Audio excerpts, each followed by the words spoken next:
कोई तन से सेवा करता है, कोई मन से और कोई धन से, लेकिन इन तीनों को मिलाकर जो सेवा करे और वन मैन आर्मी, तो नाम याद आता है प्रकाश जी प्रजापति। तो आज से लगभग 10 साल हो गए।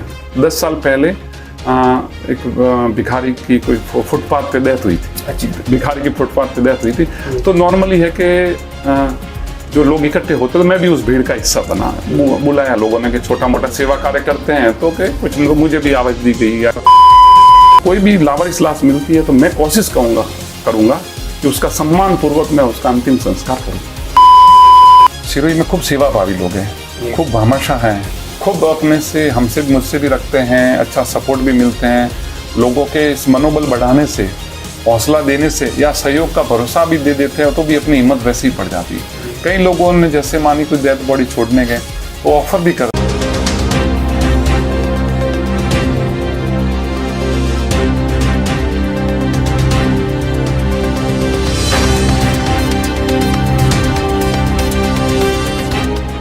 राम राम, नमस्कार। मैं हूं राइटर बाबू और मारवाड़ लाइव के इस YouTube चैनल पर आप सभी का हार्दिक स्वागत है। जैसा कि आप सभी जानते हैं कि हम नए नए लोगों से मिलते रहते हैं ताकि हम उनसे कुछ ना कुछ नई चीजें सीख सकें। इसी क्रम में आज हम मिलने आए हैं सिरोही की धरती पर प्रकाश जी प्रजापति से।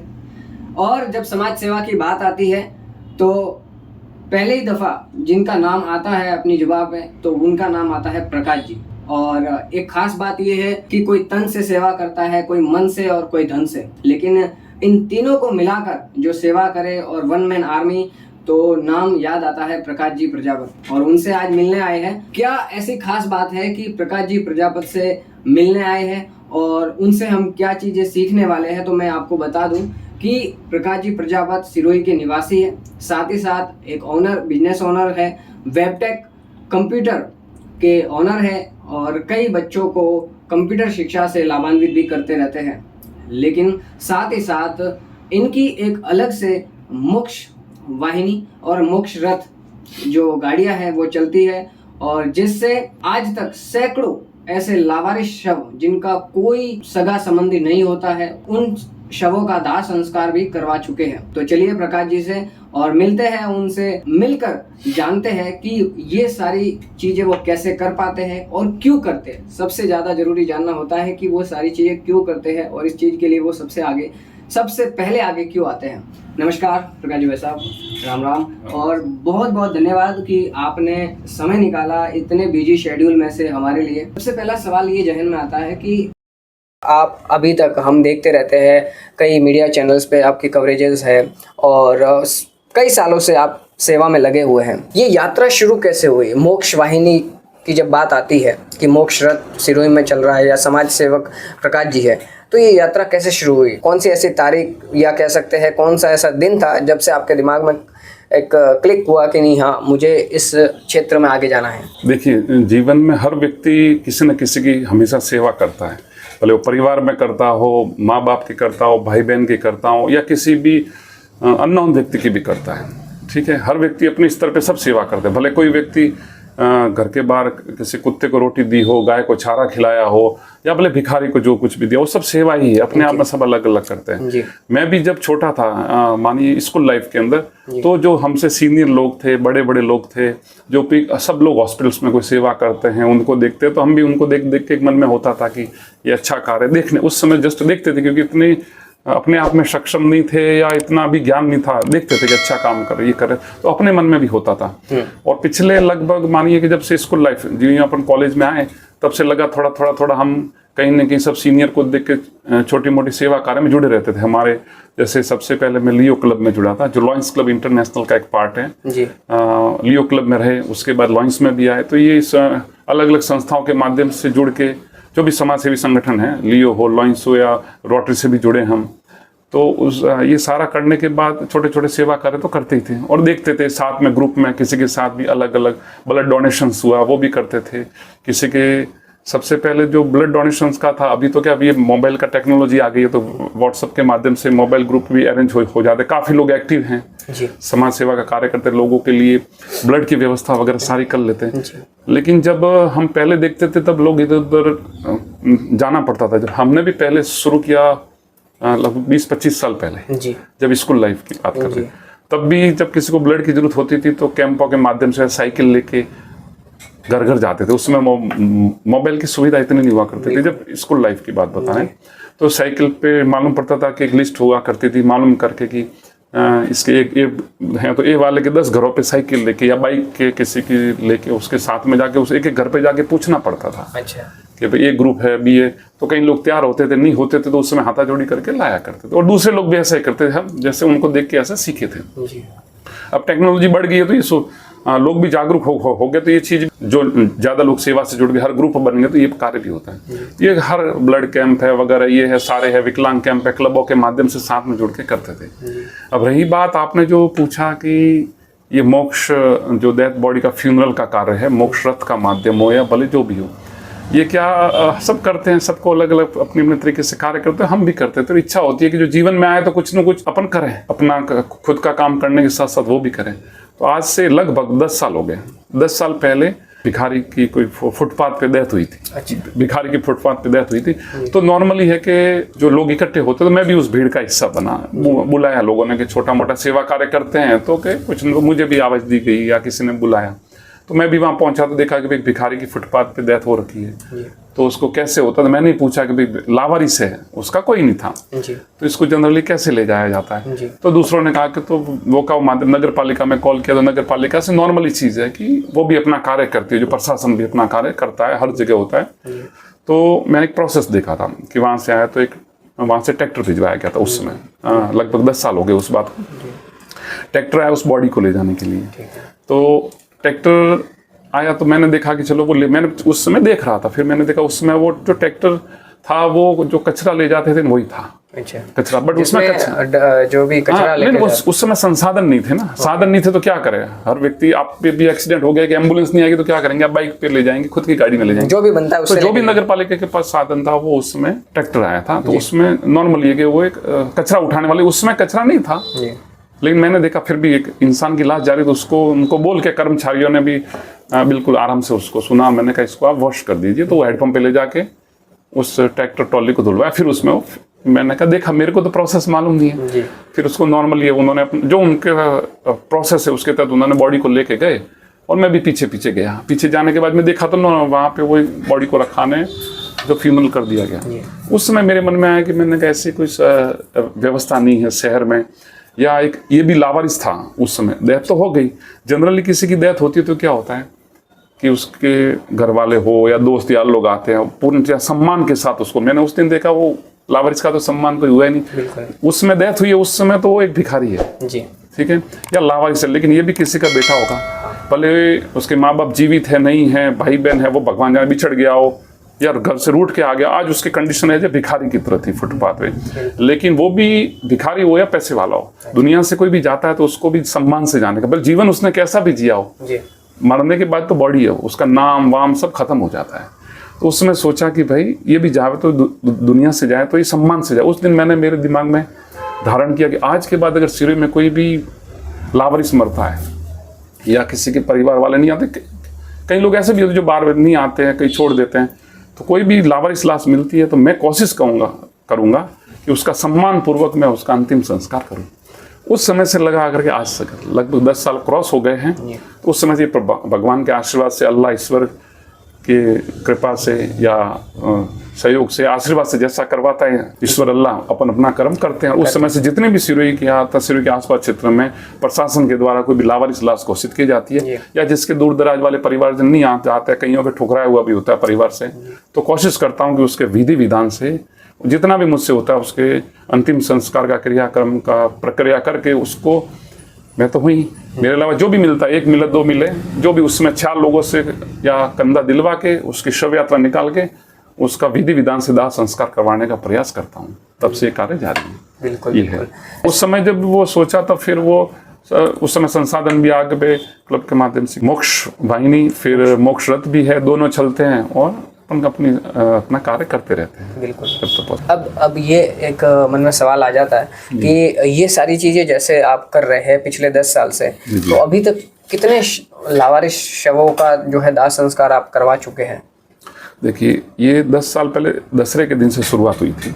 10 साल पहले दशहरा। हाँ, दशहरा उस दिन से मतलब पहला अपने दशहरे के दिन से वो व्यवस्था करके, और पहले जो अभी तक लगा करके, उसमें कोरोना का टाइम भी चला गया। उसमें क्या होता है, देखिए लावारिस सब भी आ गए, कोई भी मोक्ष रथ के माध्यम से कोई शमशान घाट तक डेड बॉडी छोड़नी है। कोरोना के अंदर भी काफ़ी लोग की डेड बॉडी छोड़ी गई, भले वो परिवार वाले आए हो, कईयों के परिवार आए भी थे, कईयों के परिवार नहीं भी आए, उसमें लावारिस भी थे, प्रशासन के द्वारा लावारिस घोषित है, उसका भी फ्यूनरल हुआ। तो डेड बॉडी को सिरोही अथवा सिरोही के आसपास के 35 किलोमीटर के दायरे में उस बॉडी को, भले वो एक्सीडेंट हुई हो, उसको भले टुकड़े टुकड़े हुई हो बॉडी, है जो भी किसी भी अवस्था में, सुसाइड वाली डेड बॉडी हो, पानी में डूबी हुई हो, हाँ, या एक्सीडेंटल हो, तो उस बॉडी को मोर्चरी लाना, उसका पोस्टमार्टम करवा के सिरोही अथवा सिरोही के आसपास के 35 किलोमीटर के दायरे में मेरा प्रयास रहता है उस डेड बॉडी को उसके घर तक अथवा गंतव्य स्थान तक पहुंचावे। और कोई लावारिस मिलता है तो उसका विधि विधान से दाह संस्कार करवाने की कोशिश करते हैं। और जिसको शमशान तक जो न छोड़ना, दूर शमशान होता है आजकल, तो उसको भी छोड़ दिया जाता है मोक्ष रथ के माध्यम से, शमशान हो जो भी।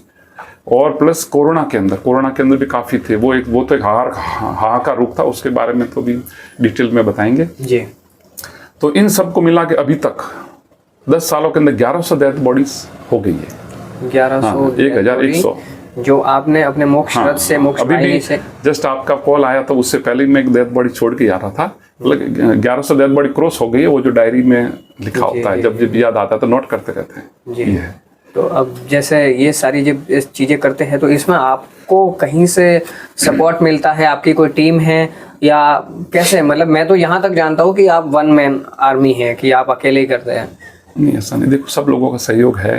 टीम का मतलब ईश्वर अल्लाह करवाते हैं, अपने वाहिगुरु अगर भगवान ईश्वर का जो आशीर्वाद होता है अपन करते हैं, जितना अपने में सामर्थ्य है उतना कर देते थे। बाकी इसके लिए आज तक किसी से कोई अपन नहीं लेते हैं। जितना मेरे से प्रयास होता है, भले गाड़ी दोनों मोक्ष वाहिनी हो या मोक्ष रथ हो, खुद ही ड्राइव करता हूँ। किसी से आज तक 1 रुपये पेट्रोल का भी नहीं लिया, क्योंकि जितना छोटा, देखिए मैं भी मिडिल क्लास फैमिली से बिलोंग करता हूँ और इस ऑफिस में बैठा हूँ, बच्चों को पढ़ाने का कार्य, कंप्यूटर शिक्षण का कार्य करते हैं। जो भी बंद पड़ता है सेल्फ ही करते हैं। बाकी जब ऐसी कभी होती है तो अन्य लोग अन्य जगह सहयोग अपन उनका करवा देते हैं। बाकी इसके अंदर अभी तक किसी से अपन अपनी है जितना भगवान ने सामर्थ्य दिया अपन करते हैं। मतलब इसमें किसी का सहयोग भी नहीं सहयोग करने वाले काफी लोग तैयार है, लेकिन जब इसमें लेने में अच्छा नहीं लगता है ना। और जब अब मैं कर सकता हूं तो फिर इस चीज की आवश्यकता ही नहीं। बाकी घने लोग जिनको इच्छा होती है तो अपन दूसरी जगह जितना बन पड़ता है आपने स्वयं से करते हैं। नहीं, ये अपन ने इसके लिए किसी से 1 रुपया आज तक चार्ज नहीं लिया है जी। पहले डेथ बॉडी को छोड़ना, लावारिस से इंसान चला गया है, उसके नाम से कोई लिया नहीं जाता है। अपन तो अंतिम यात्रा में जाने का सोचते हैं वगैरह, ऐसा है। जी। अब ठीक है, वो तो सब अपन, मैं कमाऊं आप कमावे, एक ही बात है। और अपन इधर उधर खर्च करें तो अपने इसमें चला जाता है, क्या फर्क पड़ता है। और इसके नाम का किसी से लेना क्यों? फिर भी कोई बोल देता है नहीं कि हमको देना, आप बोलता आपके शमशान पे कर दो, उधर कर दो, मंदिर में कर दीजिए, इतना कर देते, पर मैं नहीं लेता किसी से। ओके। और इसके लिए ऐसा कभी होता है कि आप नहीं पहुंच पाए या किसी कोई और टीम पर, मतलब मैंने पूछने का मतलब यही था कि आप, जैसे होता है कि हो सकता है आप कहीं व्यस्त हो, कहीं बिजी हो, आप नहीं पहुंच पाते। अगर सिरोही में हूँ मैं जी, सिरोही में हूँ तो मेरी कोशिश रही कि मैं पहुंचता ही हूँ। सिरोही से बाहर हूँ, ठीक है, तो देखिए वो तो एक काम फिर अपनी स्तर पर सब व्यवस्था हुआ। लावारिस को तो अभी 10 सालों में तो मैं पहुंचा ही हूँ, भले बाहर भी हूँ तो किसी भी अवस्था में पहुंचा हूँ। फिर किसी का देखिए सेवा कार्य भी अलग अलग होता है। किसी को प्लान से जाना पड़ता है, मानिए किसी को फ्रूट बांटने हैं, हम भी मुझे ही है, अगर कहीं कपड़े बांटने हैं, फ्रूट बांटने तो प्लानिंग से जाएंगे कि संडे को मैं फ्री हूँ, आप फ्री है, अपन प्लान से निकलेंगे। या दोस्तों का ग्रुप बना के प्लान से जाएंगे, या कि इस दिन आप फ्री है, नहीं फ्री है, और नहीं गए तो पोस्टपोन करके कल चले जाएंगे। ठीक है, मेरा कार्य या जो इस तरह का कार्य मेरे हाथ में नहीं है, वो परमात्मा भगवान। जब भी अचानक कभी भी कॉल आ सकता है 24 घंटे में, तब मुझे जाना पड़ता है। अभी हम बैठे, अभी कॉल आएगा तो जाना पड़ेगा। शादी में खाना खा रहे हो, कहीं डांस, अपने शादी ब्याह में नाच रहे हो, के भले घर पे सो रहे हो, आप परिवार के साथ में बैठे हो कि रात को 12 बजे जाके सोया हूँ, या भले 1 बजे कॉल आएगा तो मुझे उठ के जाना है। वापस कब आऊंगा, भले 1 घंटा भी लगे, 4 घंटे भी लगे, वो भगवान को मालूम है। वो सिर्फ भगवान के आदेशानुसार ही जाना पड़ता है। 24 आवर्स में कभी भी, किसी भी समय, कभी भी। अब जैसे आज रविवार था, फिर भी जो भी कॉल आया, आप पहुंचे, आपने सेवा दी, फिर इंटरव्यू के लिए आपने समय निकाला। इस समय वो तो बैठे थे, आपका फोन आया था। मतलब ये है कि ये ऐसी चीज है कि इसमें आपको कभी भी जाना पड़ सकता है। तो मैं ऐसा कोई अल्टरनेट कोई है कि अगर आप नहीं पहुंच पाते तो कोई और? सब देखो अपने स्तर पे व्यवस्था कर लेते हैं। जी। जैसे अगर कभी सिरोही से बाहर हूँ, अब मानिए कोई है, तो फिर वो जो एम्बुलेंसेस होती है, प्राइवेट एम्बुलेंसेस, उनको बोल देता हूँ वहां से आपके, या कोई ना कोई जैसे एक्सीडेंट हुआ, देखिए तो गवर्नमेंट की भी होती है। मेरे पास तो कॉल आएगा तो मुझे करना ही है, और वो तो आज अभी भी हो, आज मैं भी जब नहीं रहूंगा, हर इंसान को जाना है। सबका टिकट भगवान ने बनाया, फिक्स रिजर्वेशन कर रखा है, वो हमको मालूम नहीं है। तो जाएंगे तो भगवान और भी व्यवस्था करते रहेंगे। अभी भी जब मैं भी अगर नहीं हूँ सिरे में अवेलेबल, तो फिर उसमें तो जहाँ कोशिश करूंगा पहुंच जाऊं, नहीं पहुंचा तो फिर वो तो अपने स्तर पे सबको करना ही है। कोरोना में तो जैसा सिचुएशन थी उस दौरान तो सैकड़ों लाशें या सैकड़ों शव, कई लोगों कईयों के परिजन हैं, ठीक है। तो ये है कि उस दिन, उस समय कोई दिन तो खाली रहा नहीं होगा कि ऐसे कि 4 दिन बाद, 5 दिन बाद कभी आपको छुट्टी मिली हो कि लगातार सेवा में थे। कोरोना का ये था दृश्य कि हम लोग अभी भूल गए उस जी कोरोना के समय को। मैं नहीं, मतलब ज्यादातर लोग भूल गए उसमें। मैं भी धीमे धीमे, हर चीज होती है, बुरी चीजें अपने दिमाग से निकले तो अच्छा ही होता है। सही बात है। कोरोना का एक ऐसा दृश्य था जब काफी पूरी दुनिया, भारत हो या कहीं, सब लोग सेवा में जुड़े थे। जी ठीक है, आपने भी की होगी। लेकिन वो जो दृश्य था कि हम लोगों के मन में जब कोरोना आया था, नया नया कोरोना आया था, तब सब लोग पिछले 7 महीने 6 महीने तक घरों के अंदर थे, किराना की दुकानें तक बंद थी, फिर लाइन लगी, गोले बने, हाँ टच नहीं होते थे, मास्क आ गए थे मुंह पे। पहले लेयर के अंदर जैसे जो हमारे प्रशासन की, पुलिस की टीम है उनमें से है, डॉक्टर्स की टीम है उनमें से देते हुई थी, क्योंकि वैक्सीनेशन नहीं आया था, तब सब डर था। फिर सेकंड लेयर के अंदर वैक्सीनेशन आया, उन लोगों ने लगाया, फिर जनता ने बाद में लगाया, थोड़ा डर भी था। तो सेकंड लेयर में जनता की ज्यादा डेथ हुई, क्योंकि वो वैक्सीनेशन फिर सेकंड टाइम में लिया। थर्ड लेयर में लगभग काफी कम हुई। लेकिन वो जो दृश्य था जब लोगों के मौत का हाहाकार मचा हुआ था, ये जो सेकंड लेयर का जो था ना, अप्रैल मई महीना, आप देखिए उस समय फर्स्ट लेयर में तो घरों में थे ज्यादातर, प्रशासन ने पूरा मोर्चा संभाला। सेकंड लेयर के अंदर हम मई से लगा करके मार्च अप्रैल में लगा था वापस। तो वो जो सेकंड लेयर का बहुत डेंजरस रूप था, लाश से बहुत होती थी, टीवी में देखते थे, सोशल मीडिया पे देखते थे अपन। उस समय लोगों के मन में एक ध्येय आया था कि हे भगवान, भले वो भिखारी हो, मिडिल क्लास का हो या पैसे वाला हो या करोड़पति हो, सबके मन में एक ही था। उस समय वापस घरों में बंद हो गए थे। एक ही मन के अंदर दृश्य था कि हे भगवान, हर व्यक्ति की थी कि मुझे बचा ले बस। हाँ, मुझे न धन चाहिए, न दौलत चाहिए, न पद चाहिए, न प्रतिष्ठा चाहिए, ये तो सब जिएंगे तो वापस आ जाएगा। और जो धन भी लोगों के यहीं रहे हैं ना, यहीं छोड़ के गए। मैंने उसी दरमियान या अपने इस जो रथ है उसके अंदर उसी स्ट्रेचर पे भिखारी भी सोया है, उसी स्टोर पे करोड़पति भी सोया है, और उसी स्ट्रेचर पे अरबपति भी सोया है। तो कहने का मतलब, जब इंसान की सांसें निकल जाती है तो उसके साथ उसकी पद, प्रतिष्ठा, नाम वगैरह सब निकल जाता है। उसको सिर्फ बोलते हैं डेथ बॉडी पड़ी। कोई नाम से नहीं बोलेगा। सपोज मानिए मेरी डेथ हो गई, कोई नहीं बोलेगा कि प्रकाश प्रजापति पड़ा है, बोलेंगे ये लाश पड़ी, डेथ बॉडी पड़ी, नाम निकल जाता है। तो लोगों के मन में एक धारणा आई थी कि हे भगवान, मुझे कुछ नहीं चाहिए, कोरोना के टाइम मुझे बचा लीजिए, मेरे परिवार को बचा लीजिए। और अब धीमे धीमे जो भगवान, हम लोग बहुत भाग्यशाली हैं। मैं हूँ, आप हो, जो आज बात कर रहे हैं, जो लोग ये जीवित घूम रहे हैं।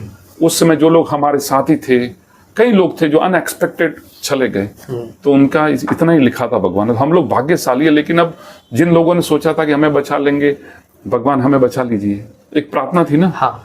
हम पद, प्रतिष्ठा, धन कभी भी कमा लेंगे, कुछ नहीं चाहिए बस। जो आज मैं किसी से बैर नहीं रखूंगा, ऐसा भी लोगों का मन है तो जहान है। मैंने किसी का बुरा किया तो भगवान, वो मन में माफी मांग रहा था बस। मैं अब सबसे प्रेम से रहूंगा, इतना ही कमाऊंगा कि मेरे परिवार का पालन पोषण हो रखे। ये धारणा ही थी, सबसे प्रेम से रहूंगा, मैंने किसी का बुरा किया तो नहीं करूंगा, एक सद्भावना से रहूंगा। लेकिन ज्यों कोरोना गया, ज्यों धीमे धीमे कोरोना गया, कोरोना जाने के साथ साथ लोगों के दिमाग से वो वॉश भी होना चाहिए, वरना उसी गम में रहते हैं। लेकिन वो भावनाएं भी धीमे धीमे वापस डेली रूटीन लाइफ में आ गए। सब अपने अपने मोह माया में वापस जो परमात्मा से वादे किए थे वो भी भूल गए। वादा के मतलब थोड़ी मानसिकता चेंज होती है कि अब जिंदगी कैसे जीनी है। लोगों ने आपाधापी में कमाना भी जरूरी है, लेकिन सब वो वापस उसी लाइफ में आ गए जो बिफोर कोरोना लाइफ में। सबका नहीं, मैं तो काफी लोगों में उसमें मैं भी क्यों नहीं शामिल हूँ, लेकिन उस समय होता है। लेकिन जो वास्तविकता है वो है। और कोरोना के अंदर जो आपने बताया, कोरोना के टाइम में जो अभी मानिए कोरोना के अंदर बताता हूँ मैं, अब 3 साल हो गए कोरोना को, ये मार्च आएगा मुझे याद है फर्स्ट 22 मार्च को लगा था लॉकडाउन। हाँ 22 मार्च 22 मार्च आ जाएगी अगले 2020 में ये भी। हाँ मुझे लगभग 3 साल होने आए जी। तो जो भी कोरोना का टाइम है अब तो फिनिश हो गया। तो इस कोरोना जब चालू था ना उसमें 350 डेथ बॉडीज को छोड़ा गया। गणतव्य स्थान हो उसमें लावारिस भी आ गए। और आप मानिए जो सेकेंड लहर की जो अप्रैल मई महीना था टोटल में, वो जो एक महीना था 15 अप्रैल से लगा करके 15 मई, वो हाहाकार था, डेंजरस रूप था। जैसे अपन सपना देख रहे हो ना ऐसा दृश्य था। सब लोग घरों में बंद थे। उस एक महीने में मैंने सब लोग करते थे इधर इस सिटी के अंदर 94 डेथ बॉडीज को शमशान ले गया हूँ एक महीने में 94। उसमें काफी लोगों के परिवार वाले भी साथ आते थे, कई लोग लावारिस भी थे, कई लोगों के नहीं भी आते थे जो भी, क्योंकि उस समय तो दृश्य ऐसा दिन की 5-5 डेथ बॉडी 7-7 डेथ बॉडी। शमशान घाट में जितने स्टैंड होते वो सारे फुल हुआ करते थे। जैसे एक शमशान पे 4 स्टैंड है, 4 में लाशें जल रही है, 5वीं 6वीं वेटिंग में रखी हुई है, ऐसा भी था। इस रथ के अंदर 2-2 डेथ बॉडियां लेके गया हूँ, एक इसी गांव की कोई दूसरे गांव की बांध की। ठीक है, वो इसलिए एक आपने पूछा है तो बता, ये चीज बताने की नहीं होती है, वो दृश्यता भूल है। और अब तो 5वीं 6वीं कहाँ जाने तो जो वॉकिंग होता है स्ट्रीट एरिया दोनों के बीच में जो प्लेन सरफेस एरिया जिस पे बिना उस पे भी लकड़े जमा के लोग थे, दृश्य था वो भूल गए हैं। बस अब उसको दाह संस्कार करना है तो 4 के 5 भी 5 के 6 भी। तो देखिए हॉस्पिटल में भी डेथ हो रही थी, लोगों घरों पे भी हो रही थी, और उस समय भी कोशिश की कि उनका फ्यूनरल हो गए। तो ये सब हम लोग भाग्यशाली बच गए, या जो लोग गए भगवान उनकी आत्मा को शांति दे गए। कि वो कोरोना का दृश्य था, उसमें छोटे भी गए, बड़े भी गए, बुजुर्ग भी गए, सब गए। और नहीं जब अपन सोच नहीं सकते ये जा सकता है, 1-2 दिन बाद तो इंसान धरती से गायब हो जाता था। अभी सही सलामत दिख रहा था, 2 दिन बाद कोरोना हुआ ना, तीसरे दिन दिखता ही नहीं था। और कई लोग कोरोना होने के बाद भी लगभग महीने 1.5 महीने के बाद ठीक भी हो गए। अभी जैसा देखने में आता है, और कोरोना की अगर बात करें, जैसा कि बताया आपने कि 94 से ज्यादा, वो तो 1 महीने की बात बता रहा हूँ। हाँ। मैं 1 महीने की अगर बात करूं, उस टाइम लोग उस बॉडी को उसके परिवार वाले भी टच करने से हिचकिचाते थे। लेकिन मैंने फुटेज में देखा, और बात कोरोना की नहीं है, कई ऐसे एक्सीडेंटल केस है, कोई एक्सीडेंट केस है जहां पर बॉडी को देखने मात्र से अजीब सा लग जाता है। उन बॉडी को आपने अपने हाथों से उठाकर स्ट्रेचर पर रखा है। ये सारी चीजें आप कैसे कर पाते हैं? एक ये भी सवाल है मन में कि हर देखने से बंदा जो घबराता है, उस बॉडी को आपने अपने हाथों से उठाया है, उस स्ट्रेचर पर रखा है। और लेकिन उस समय जब करना होता है तो मुझे मालूम है कि मुझे करना है। वो बिखरी हुई है, उसको उठाने के बाद छोड़ता हूँ तो 2 दिन तक दिमाग में रहती है, भले उसकी वो दृश्य हो, बिखरा हुआ हो, या भले उसके बॉडी से सब फूटी हुई डेथ बॉडी हो, कलेजे तक बाहर निकले हुए होते हैं, हार्ट बाहर आया हुआ होता है, आंतलियां निकली हुई होती है, उस समय करना है तो करना ही हो। मतलब आंखों में मन में आंसू होते हैं उस समय। उसकी वो इंसान का रूप था, ऐसा कैसे हो गया? किसी का भी हो सकता है, मेरा हो सकता है, आपका हो सकता है। अपने को मालूम नहीं कि आने वाले टाइम में किसका क्या लिखा हुआ है। ठीक है, आज बैठे भूकंप आ जाता है, बैठे ना भी भूकंप आ जाएगा, अपन किसको मालूम है? आप रोड से निकले, मैं रोड से निकले, सही चल रहे, सामने वाला उड़ा देगा, किसको मालूम है? कुचल जाएंगे और आज किस नेचुरल डेथ तो किसी को मालूम नहीं है। उस समय करते वक्त यही होता है कि करना है, फिर वो करने के बाद 2 दिन दिमाग में रहता है, यार यार उसका ऐसा दृश्य हो गया, ऐसा हो गया। भले वो दुर्गंध वाली हो, 1-1 महीने पुरानी सड़ी गली लाश भी लाई हुई है, तो वो दुर्गंध तो रहती है, मुंह बांध के जैसा होता है। लेना करना मतलब करना है जी। ये और भी लोग करते होंगे। और मुझे एक ही चीज का डर था कि जाना तो है ही, आज नहीं तो कल जाना है। ऐसा नहीं कि मैं जानबूझ के उसमें कूदने की कोशिश करूं, लेकिन वो काम करना है मुझे। इस चीज में आपका डर इसलिए खत्म हो गया था? नहीं, मेरा डर इसलिए था, मुझे ये डर था कि अगर मुझे कोरोना हो गया तो घर पे परिवार है। मेरे 94 इयर्स के दादाजी, हालांकि उनके भी 1 साल पहले डेथ हो गई, ठीक है, मदर है घर पे, ब्रदर है, ब्रदर का परिवार है, मेरा परिवार है, बच्चे हैं, सब हैं जी। तो उस समय लगता है कि मुझे हो गया तो या कि फिर भी करो क्या, कई बार सोचता, लेकिन उस समय परिवार से अलग रहता था। वो जो मैंने 1 से 1.5 महीना आपको बताया है, अलग रहता था, नीचे सोता था, बच्चों से मिलना नहीं, अलग रहना। और ये जो ऑफिस दिख रहा है आपको, बार सुबह निकला तो यहाँ के फुटपाथ पे सो जाता था। मतलब कहने का मतलब कॉल आता था, घर पहुंचे तो बार बार नहाना होता नहीं था। आके डेथ बॉडी छोड़ी बैठते और एक के ऊपर एक चलते रहते। दिन में 7-7, 8-8 बॉडी, तो आप देखिए एक बॉडी फ्यूनरल करने में 2-2.5 घंटे लगते हैं, तो दिन की 5 डेथ बॉडी भी होती है, तो टाइम तो लगता ही है। चलता रहता था, भगवान चलाता था, मुझे भी ध्यान नहीं कैसे हुआ, और करते रहते थे। ये है। आप ये बात तो है, जिंदगी का पता नहीं, बट डेथ को लेकर, मौत को लेकर आप काफ़ी क्लियर है कि कब क्या हो कुछ नहीं कह सकते।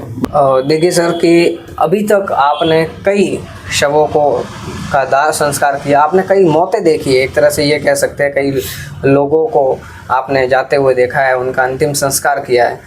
यहाँ तक तो ठीक है, आप क्या मानते हैं इन सारी चीज़ों को देखते हुए, इन सारी चीज़ों को ध्यान में रखते हुए कि किसी भी व्यक्ति को अपना जीवन कैसे जीना चाहिए? एंड उसका एंड है वो तो आपने काफ़ी बार देख लिया कि आदमी कैसे जाता है, भले अरबपति हो, भले कोई भिखारी हो, लेकिन किसी भी व्यक्ति को जो समझदार है उसे अपना जीवन कैसे जीना चाहिए? अब रही बात जीवन जीने की बात, तो जहाँ तक आपने बताया कि अभी तक इतना जो मौतें हैं देखी है या काफ़ी लोगों ने भी देखी होगी, मेरा तो सभी से यही निवेदन है कि हम जिंदगी जीने, भगवान ने जितनी भी जीवन दी है वो ऊपर वाले को मालूम है कि कब जाएंगे, वो सब ईश्वर को मालूम है। तो अपना सदकर्म करते हुए, भले अपना व्यापार हो, भले अपना पढ़ाई हो या कोई भी क्षेत्र हो, हर क्षेत्र में जो भी कार्य कर रहे अपना बेस्ट देने के साथ साथ पूरा प्रयास करें, लेकिन उसके अंतर्गत अपना जो भगवान ने ये मानव रूपी जीवन दे के भेजा है, अगर अपना परिवार है तो उन परिवार को भी समय देवे, लेकिन समय देते हुए एंजॉय करें, दोस्तों को समय देवे, यार दोस्तों के साथ रहें, खुश रहे, एंजॉय करें, हंसे खेले, और जो भगवान ने जीवन दिया उसका सद उपयोग करते हुए लोगों की सेवा में लगाएं।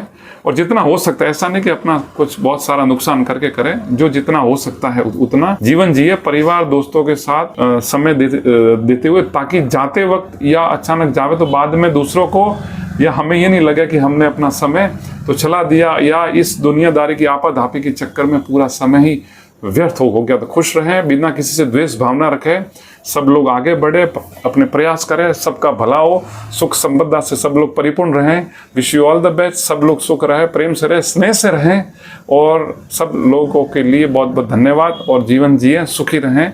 भगवान से यही प्रार्थना है, बी हैप्पी, एंड लोगों को भी हैप्पी रखने का प्रयास रखें। बहुत बहुत धन्यवाद सर कि आज आपसे बहुत सारी चीज़ें सीखने को मिली, जानने को मिली, और उम्मीद करते हैं दर्शकों को इससे इनसे बहुत कुछ सीखने को मिले। और आज आपने देख ही लिया कि जीवन में हमारे साथ में कई लोग जुड़े होते हैं, और प्रकाश जी जैसे अगर लोग हमें मिल जाए तो बात ही कुछ और है। तो सर बहुत बहुत धन्यवाद कि आप अपनी इतनी मतलब ऊर्जा शक्ति से, आप अपनी ऊर्जा शक्ति से, अपने ज्ञान से कई लोगों को लाभान्वित करते हैं, सेवा में लगे रहते हैं, और इसी तरह से सेवा में लगे रहे, हम यही कहते हैं। और हम सब दर्शकों का मतलब ये कह सकते हैं तहे दिल से धन्यवाद आपको, बहुत बहुत धन्यवाद। थैंक यू सर, बहुत थैंक यू, धन्यवाद।